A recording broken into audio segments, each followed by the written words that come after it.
What's up, everybody, and welcome back to another episode of TECspertZ. We're your hosts, and we've got another episode for you this week. But before we get into it, let's go ahead and get a word from our sponsors real quick. TECspertZ is a collaboration between the East Carolinian and WZMB 91.3 FM Greenville. And we want to thank the Big Vape Theory and ECU Baseball for sponsoring today's podcast. All right, gentlemen, before we get into our talk about baseball, let's talk about some basketball that we just finished up last week. Unfortunately, both the men's and women's, our seasons are over for both. You guys, what are your thoughts on? We'll start with the women's. What are your thoughts on that? We made it all the way to the American Championship, lost to Rice, as you kind of alluded to last week, and me and Nick kind of had hope in our team. Yeah. What are your thoughts on us losing to Rice? Exactly the same team that's been playing all season. They give you a little bit of hope, and then they just take that hope and they stomp on it, crumble it up, and make you sad. Yeah, it seemed like the run that we were on kind of just went dry kind of at the end, and we lost how we had lost in a lot of games this season by 15, 20. Yeah. And like you said last week, we had been beaten by Rice before, so it was an unfortunate way to go out. Danae McNeil's last game and everything, but it was a good season. But you can tell we just didn't have enough same power as we did last season. Yeah, no, it's one of those where you sit there and it's unfortunate because you look at what happened and you're like, man, we had this entire run where you sit there and we're like, there's no way we're going to do it again. And as you said it best, you build up your hope just for the American Championship, just put your foot down and squash. We're a dead bug again. Yeah, it was pretty much over by midway through the second half. About 5 minutes in. Yeah. It was 18-3. I was like, I think the Nuggets are playing. Let's change the channel. Just, all right, let's see what else is on. And Rice went on to place in the tournament against LSU. So imagine if we had won and gotten the national exposure playing LSU. That could have been. I think we played Texas last year. Right. It could have been an interesting thing to see, but. Rice was the better team at the end of the day. Yeah, LSU for sure. LSU might win that thing again. Honestly, I like South Carolina. I think South Carolina's going to win, but LSU seems like another. I'm between South Carolina and Iowa, man. Caitlin Clark is just. I think Iowa's going out pretty quick. I think they match up against Colorado in their bracket, like Sweet 16, Elite 8. I think they go out. They have a bad matchup where nobody else outside of Clark steps up. Yeah, Caitlin Clark's going to put on a show no matter what, but I don't think they have enough. I don't know. We'll see what ends up happening. I have Iowa actually winning my women's bracket. That's a square pick. Hey, listen, I'm just telling you. I think Iowa's going to do it. One of 4 options that there are. Yeah. South Carolina, LSU, Iowa, and then you always have to put UConn in there. Throw State in there. Always throw UConn. But all right, well, let's transfer over to the men a little bit. The men also lost in their conference tournament. We lost to South Florida last Thursday. Friday. No, it was Friday. Yeah, yes. Right. Last Friday. Thursday was women's tournament. Friday was the men's. We lost to South Florida. And what are your thoughts on it? We're also losing R.J. Felton and Brandon Johnson. Potentially losing R.J. Felton. I think he'll be back. He said he's going to test the NBA waters. Yeah. Unless somebody takes a flyer on him in the second round, which I doubt, I think he'll be back. Yeah, so with Brandon Johnson transferring, I can't blame him because he has spent 3 years here along with Felton and has, really progressed as his career has gone on. I don't have a problem with him, having 1 year of eligibility left and going to see, because there's a lot of good schools that are interested in him. I heard Clemson, Arkansas, a couple other SEC schools on Twitter that were interested in him. And then R.J. Felton, I appreciate, him saying, he was a Pirate forever. I do believe the same thing, that he'll test the NBA waters, but I'll see him coming back for 1 more year. I do too, especially with his younger brother coming here. Right. I also see R.J. Felton coming back here next year. Point. But I agree. Brandon Johnson, I don't blame him at all for transferring out. I think it sucks for us because he is a very, very capable player, very talented player. But at the same time, you're right. He's been here for so long. He's done his time. I think he should. Done his time like it's a prison sentence. In the ECU basketball program. Hey, listen, we've only hindered his career a little bit. We haven't done anything. It's the thing about ECU basketball though. There's a couple other guys that have played 2-3 good years here and then have gone on to done really well at bigger schools. Tristan Newman is a big example for UConn. Number 1 seed. So I like you said, you can't blame him. I think he's really blossomed in his career, and he was our number 2 leading scorer. So that does hurt to see. And then we also lost Benjamin Biella. How do you say his last name? Bologna, something like that. Something I don't know. I'm not even gonna try. Benjamin Biella, and then Caleb LeCount as well. They both entered the portal. What are your thoughts on that? I don't really think losing those two. I mean, I don't really think losing anybody is that Benjamin big fell of a off deal. this year as far as playing time went. I don't think losing anybody is that big of a deal just because of how much success we've had. It's like, Yeah. I mean, what are we going to go from winning 14 games to 10 games? It's like we're still not really going to do much. And Caleb LeCount doesn't bother me because, I mean, Caleb LeCount's what, 5'8"? Yeah. I mean, he's always trying to drive in the basket, and I Mhm. always, every single time he'd drive, I'm like, dude, you're 5'8". You're not gonna get that. Yeah. I appreciated his heart, but I yeah, do we too. needed a better second, like a six-man guy to come off the bench, a better point guard Yeah. outside of him. And it's one like I think he's a talented player, but I mean at 5'8", like you hate to say it, but at the same time your height does play a factor. Like, Yeah, basketball, yeah. yeah, and basketball your height plays a Mhm. factor, and so it sucks, but I'm not super hurt by We'll it. see how we do with recruiting, and if we get anybody in the portal. I feel like people coming to us in the portal probably has, like, our performance has probably hindered that a little bit, and then Yeah. seeing Brandon Johnson leaving. I mean, Mhm. if Felton sticks around, I think we still got a good chance next season, as far as everything goes. But we'll see. Yeah, time will tell on that. We will see. All right. Well, we also had a great weekend in ECU baseball. Yeah. Let's talk about this past weekend where we swept the series against Columbia.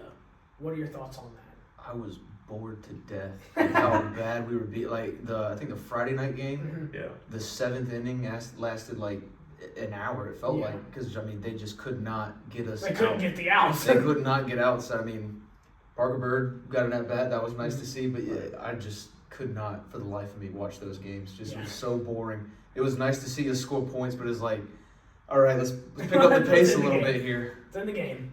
Yeah. I mean, it's just our dominant run that we've been on. A lot of these games have been blowouts recently. We're scoring like 8 or more runs almost every game now. It seems like we're on an 8-game win streak after we just beat Elon. Like I said, most of our games haven't been 8 runs. I think the only exception to that was when we played UNC. Yeah. And it was 2-1. The Friday night game was 2-1. Every other game we've had off the top of my head. Fullerton was 2-1. Yeah, Cal State Fullerton was 2-1. Yeah.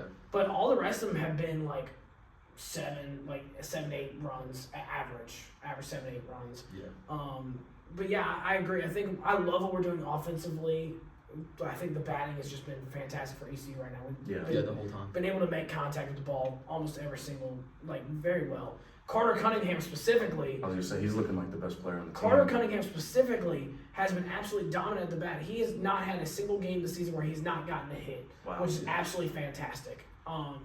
I know every single time I tune in, they talk about that hitting streak for him, Yeah. and it still continued against Elon on Tuesday. So hopefully this weekend against UTSA, he'll continue that streak throughout all 3 of the rest of the games. Continues all season long would be awesome. Yeah, Knock on wood. Yeah. he's one of the best players. Like, he's like top 5 in every hitting category in the conference. He's just really, I think, almost taken the spot over JJC as like the best player on the team. But also with the pitching has gone really well. We've kept teams under 5 runs almost every game on this win streak. Yeah. Chris Kaler just got his first win yesterday against Elon. Allowed only like 1 run in 6 innings. Yeah, Chris Kaler's been absolutely fantastic for us. And coming in as that Tuesday guy, we started him last Tuesday and this Tuesday too. And I mean, just to see him excel has been absolutely awesome. I love the way we've had him at Tuesday spot. I think he fits that role perfectly.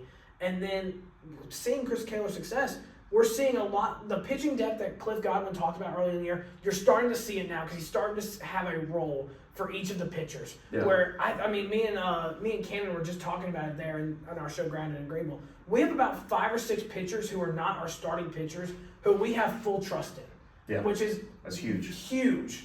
Yeah. Now, if you get outside those 5 or 6, we're a little worried. Yeah. But we have about 5 or 6 guys who we're like, all right, you put them out there, we trust you. Yeah, and that's how we've like kept these past couple Tuesday games that we've been winning. Mhm. We've the first couple games on Tuesdays. We were losing in the beginning of the season. Now we really started to pick it up because we trust some of those guys.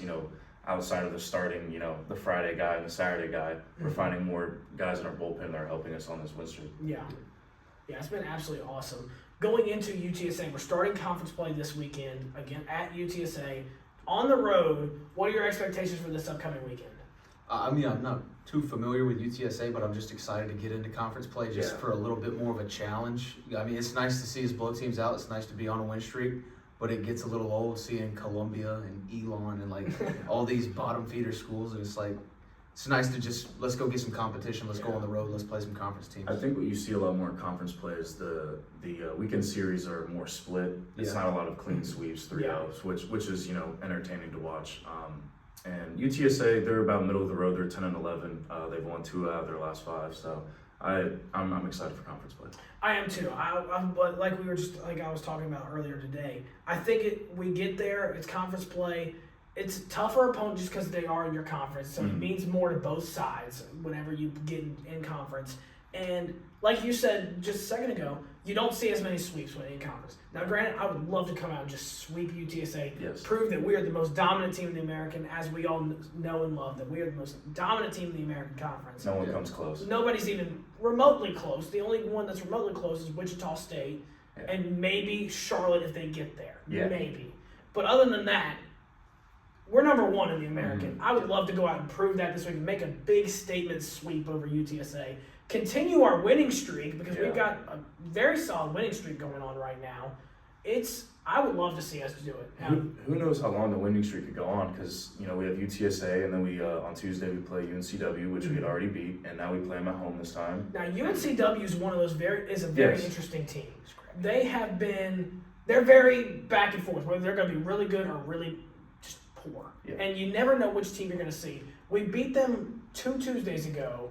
2 Tuesdays, that's kind of hard to say. We beat them 2 Tuesdays ago, and now we're going to play them again this upcoming Tuesday. Well, let's talk about that a little bit. What are your expectations against – let's go ahead. What are your expectations this weekend and against UNCW on Tuesday? What do you think we end up after this stretch? I think we win the series this weekend, whether it's 2 wins, 3 wins, and then UNCW, I don't think it'll be as tough as when we went over there just because we've seen them before. Yeah. And hopefully we've kind of got those errors under wraps fixed. I don't know really what term to use.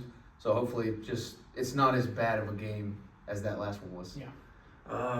I'm thinking we win all the games as well. I think, like we just said, conference play, we could drop one of those games in Texas just because, it's baseball, anything can happen. But I'm rooting for us to, keep the win streak alive. That would be up to 12 by then. And then we go play UAB the weekend after. So, I just want to see this win streak keep growing and see how long we can build it. I'm just looking forward to games like NC State and the one I'm looking forward to the most is Duke. Yeah. Because us and Duke come in here? I think it's one there, one. Okay. No. We only played Duke once. I don't remember if that's how home or or not. Here. No. I think Duke is here, actually. I think Duke is here. I was talking to somebody. It was either State we played twice here and West. Yeah, State is the one I got that mixed up. Duke is one. And Duke is here. Did you guys see that Ryder beat Duke?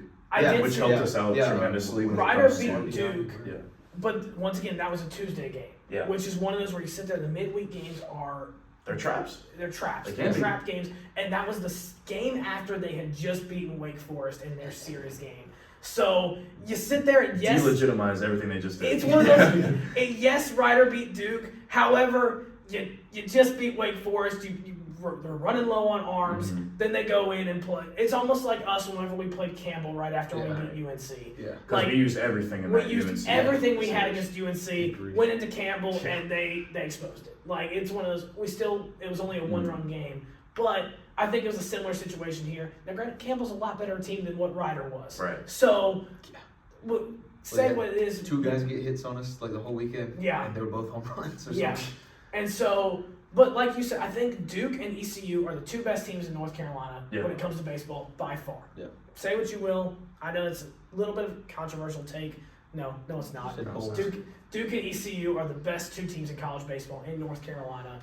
Whenever Duke comes here, no, don't tell me Wake Forest. I don't want to hear that. No. UNC, get out of here with that crap. Yeah. No, it's Duke and UNC. And so whenever Duke and UNC comes here, I think that'll be a fantastic game. I'm very excited for that.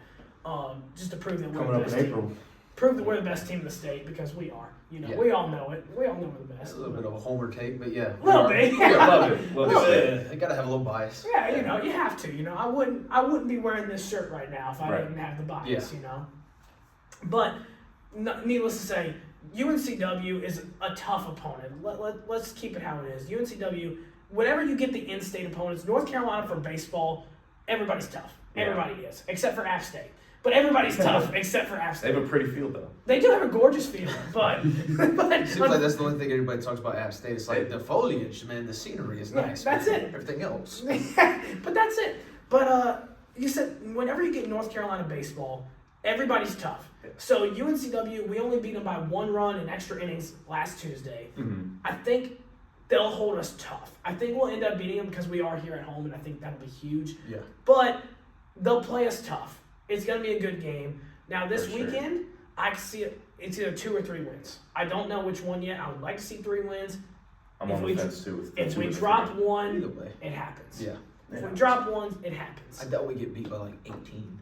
Oh, no, we Yeah. won't get destroyed. Yeah. If we lose, it's going to be a 1-2 run The game. thing about the team this season, like last season when we would drop these early games in the season, when we would lose them, we actually would like have a snooze fest. Like we would lose Mhm. by a good amount of runs. This Yeah. year, the losses we've had have not been by They've been 1 or 2 runs. yeah, which very is close games every exactly, time, which is a really good improvement to see. Mhm. Really good. from Absolutely. the You beginning of love to last see season. it. Maturity. And I think Yeah. right now, I mean, I love where we're at right now. Truthfully, I feel like we're playing some of our best baseball I've seen ever Wow. here. I really do. I think How we're long you been playing- here? Yeah, just last year. Okay. I'm a sophomore. It's I was nothing gonna crazy. say, been here for 5 years. Nothing crazy. Nothing crazy. I'm only a sophomore. But that's I get you. I get what you mean though. Like I think like as far as like because we've been hoping for that that super regional and Yeah. the regional. I feel like it's kind of all coming together is what it feels like. it feels like this is the team that's going to Yeah, do it. we If have we're gonna another go 8 Omaha- or another year of experience with a lot of these guys. Yeah.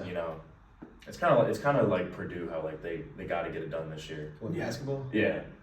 Yeah, I don't want to talk about Purdue. I've picked Purdue every year for You like. picked the them last- again this year too. I mean, well, you might as well. You Like, have what's to. the You point? have to. I'm loyal to a T. They're gonna do the 2019 Virginia where they lost in the first Hopefully. round to the 16th seed. They come Well, back. no, they with it did all. that last year. Don't they? Got to do something new this year. Well, that's what they could come back Well, with. you know, all this Virginia year. lost to the 16th seed as a 1, then they won the national Yeah. championship. It's time for Purdue It's in the script. to make some boil, man. It's time for them to get back. Well, not even get back. The guy's lost. Yeah. He's been there 14 years, never made it out of the second round. We'll see what happens. Yeah, but yeah, ECU they got to make it Omaha. Yeah. Have to. At And this this point, year, it's looking like the year that we can do it. At this point, there's no reason why we can't make it to Omaha. Yeah. There's no reason why we can't. We have all the pieces. That's there. why it's really important to like watch those teams like Duke fall to Ryder and other teams like that in those midweek matchups because we need that when it comes to. I don't know what the point system is called in baseball rankings. But I'm not entirely sure. Yeah. But it helps our rankings. I Yeah, it know helps that our for sure. overall. I know there's like 30 different kind of rankings. There is. But Yeah. yeah. Absolutely. Well, that's all we got for you folks today. Thank you guys so much for tuning into this week's episode of TECspertZ. We'll be back again next week where hopefully we can report on a 4-game win streak for the ECU Pirates these past 4 games. But until next Thursday,